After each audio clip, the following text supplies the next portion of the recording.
In this second session of the video, we're going to be continuing from question number 26, June 2020 GCE. Question 26. A salt Z was dissolved in water and the solution gave a white precipitate with both sodium hydroxide and silver nitrate. The metal present in Z gives an apple-green color in a flame test. Identify the compound Z from the list below. So we talk about a white precipitate, and then we talk about a color of apple green. For the flame test, we talk about apple green, and the cation present is barium 2+.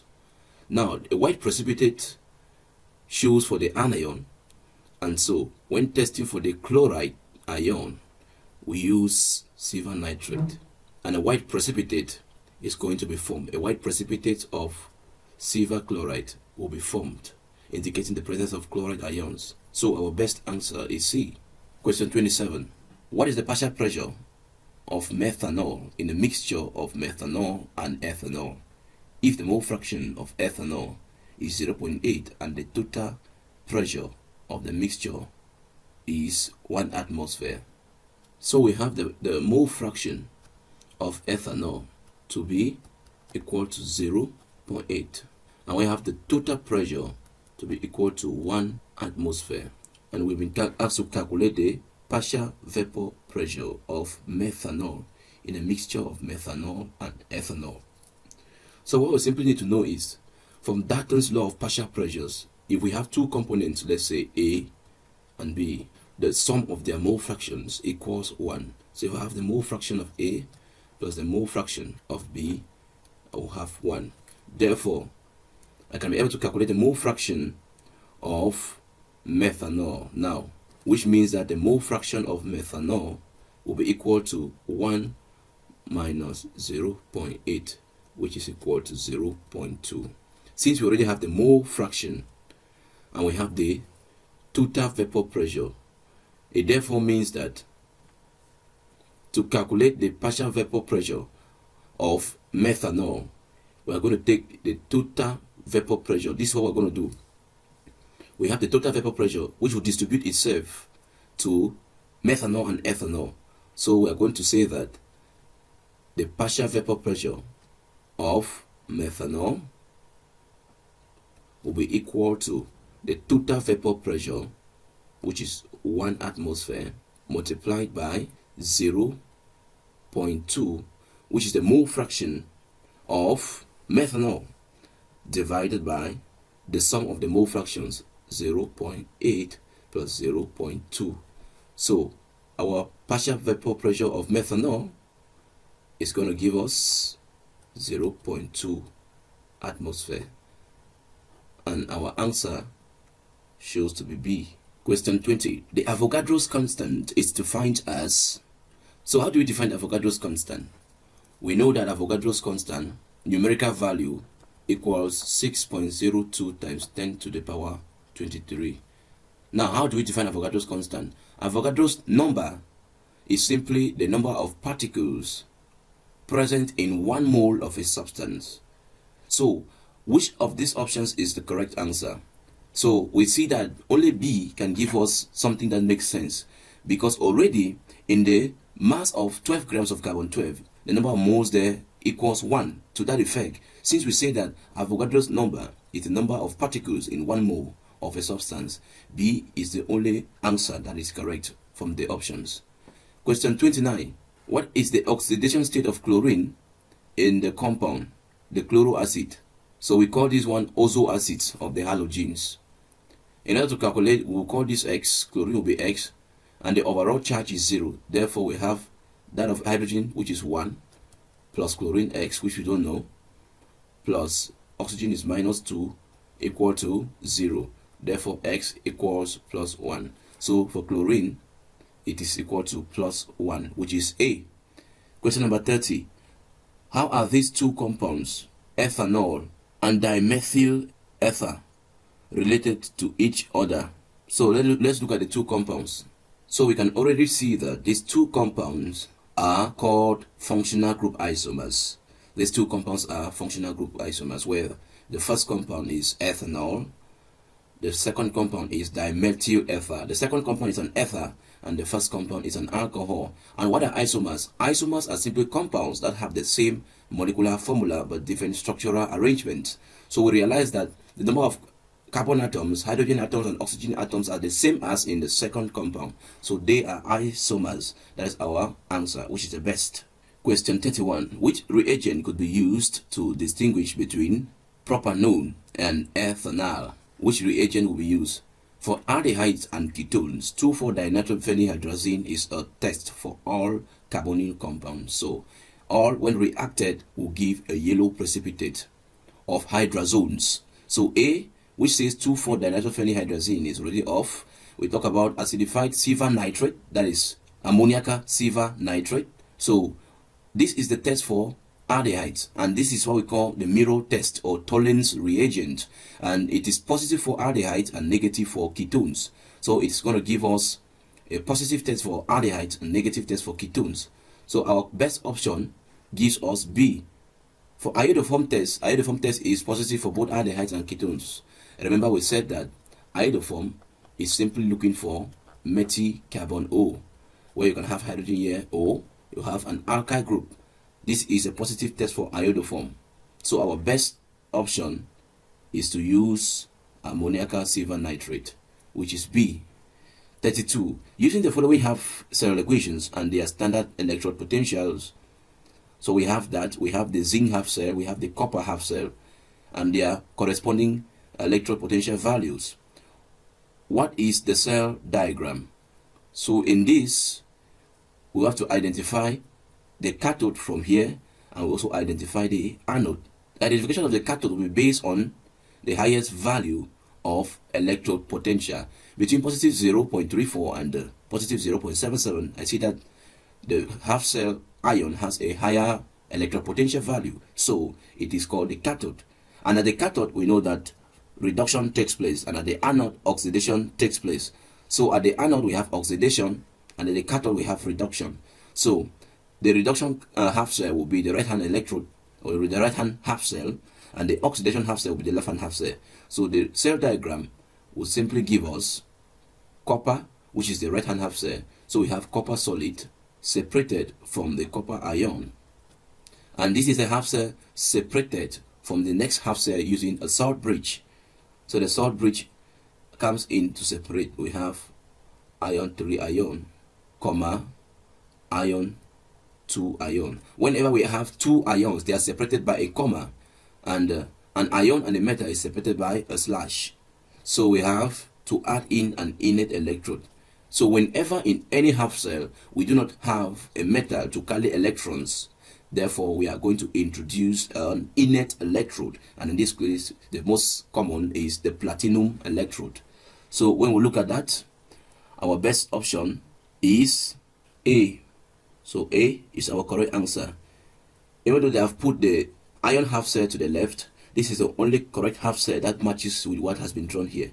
So just to take as a reminder, always take the species with the higher oxidation state closer to the salt bridge. So that is the question 33. How many orbitals are there in a D subshell? So for a D subshell, we have the presence of 1, 2, 3, 4. So the D subshell always takes a maximum of 10 electrons.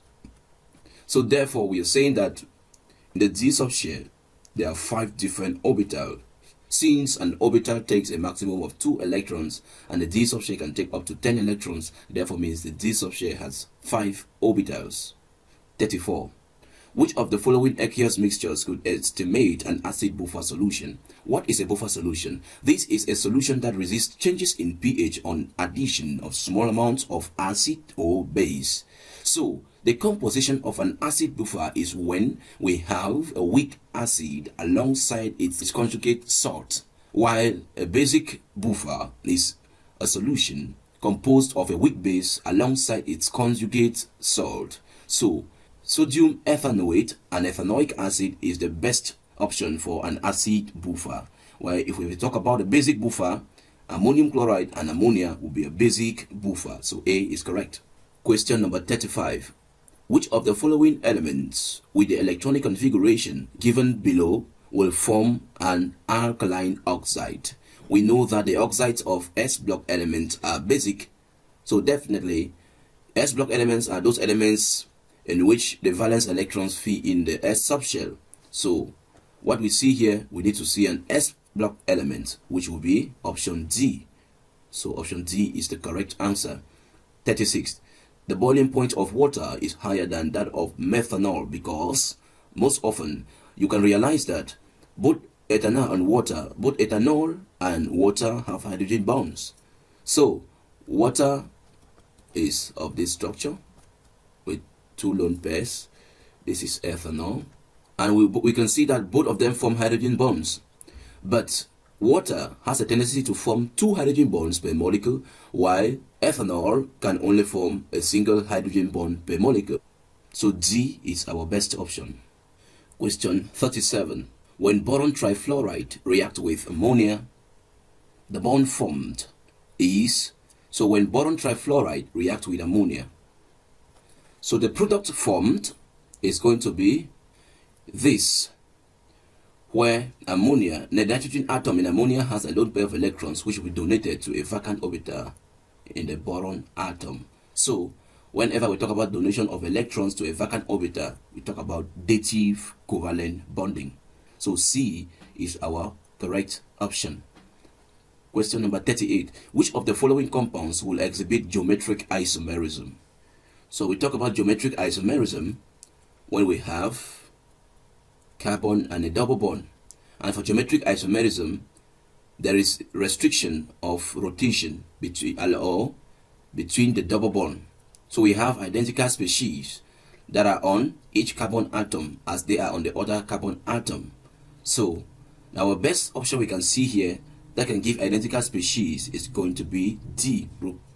So this actually is a geometric isomer, and this one is called cis isomer. When identical atoms are on both sides, it is called a cis. What if some of the molecules actually interchange? They will now form what we call a trans isomer. So D is our correct answer. From question number 39, we have been given directives.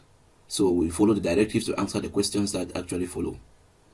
They say an acidified solution of potassium dichromate is changed to green on warming with... So whenever the color of the solution changes, it indicates the change in the oxidation state of the chromium. And it happens when there is oxidation of a species. So they say 1 propanone, 2 propan1-ol, 3 propan2-ol. Propanone cannot be oxidized, so propanone cannot undergo oxidation. Only propan1-ol and propan2-ol can undergo oxidation. Propan1-ol will undergo oxidation to form aldehydes. If the potassium dichromate is in excess, it can result to carboxylic acids, while propan2-ol will be oxidized to ketones. So our best answer is 1 and 2, 2 and 3, which makes C to be our best option. Number 40. A sample of lead isotope 209 decays by emitting an alpha particle to form the nuclide W if the half-life of the lead isotope is 3 hours. Which of the following statements are correct? They say A, or 1. W has an atomic mass of 205.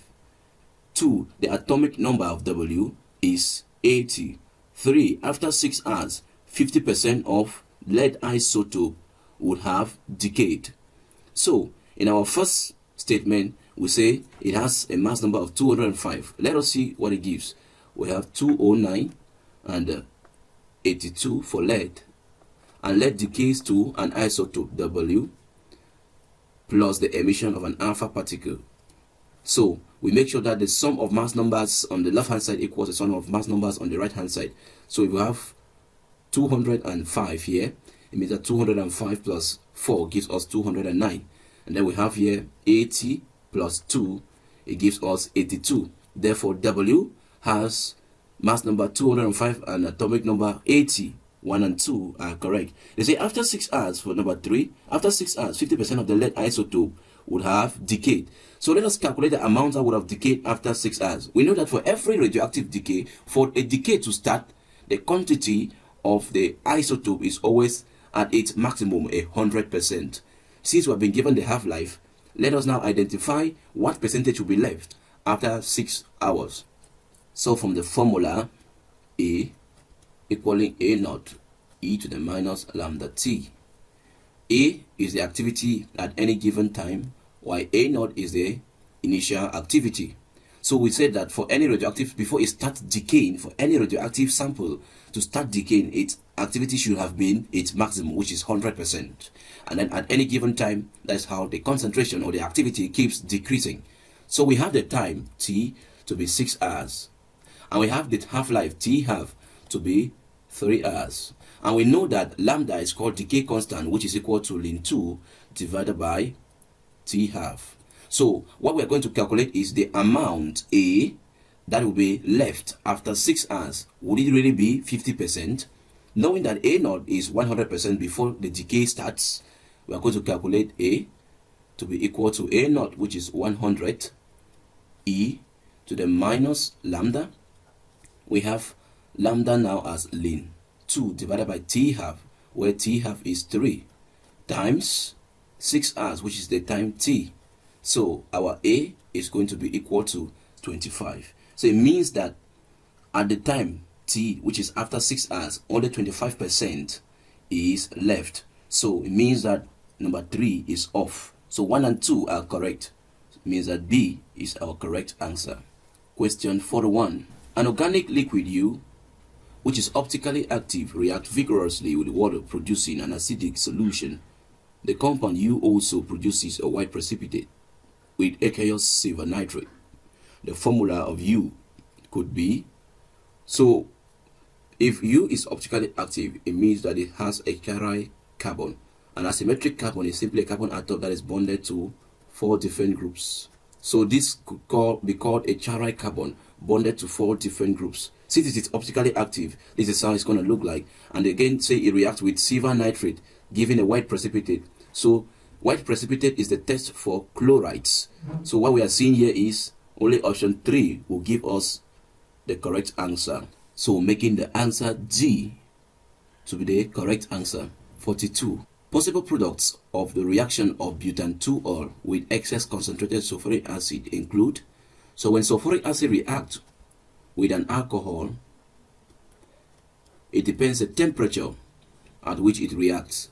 When the temperature is 170 degrees and above, there is complete dehydration of an alcohol to form alkenes. Now when the temperature is 140 degrees, we talk about partial dehydration of an alcohol. So it is going to form an ether. So therefore 1, 2, 3 are correct. Alkenes can be formed, or an ether will be formed if there is partial dehydration at 140 degrees Celsius. So our option A is correct.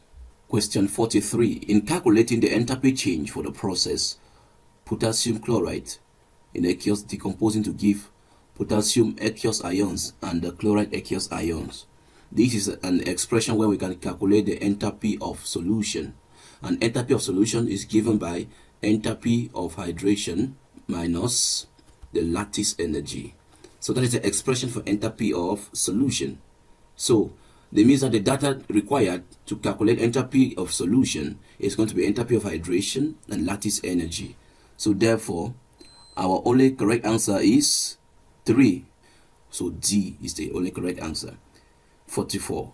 Correct statements about group 2 elements include: 1. Magnesium carbonate is stable to heat, while barium carbonate is not. All carbonates of group 2 are unstable to heat. So option 1 is off.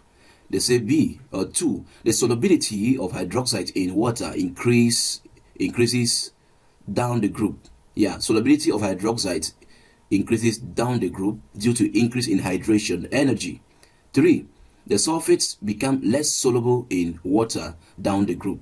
That is true. So statement 2 and 3 are correct. So our answer is C.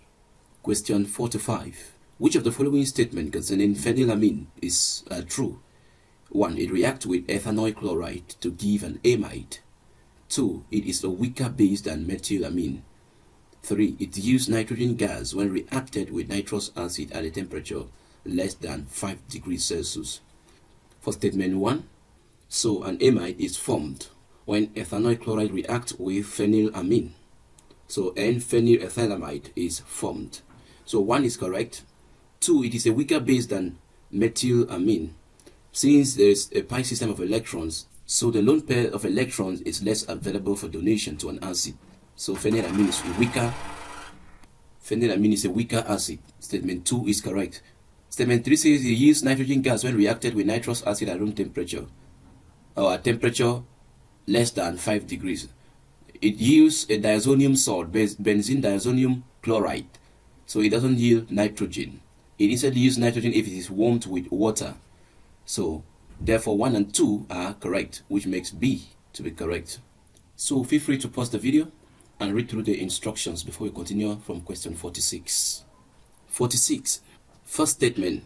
In this complex, we have cobalt.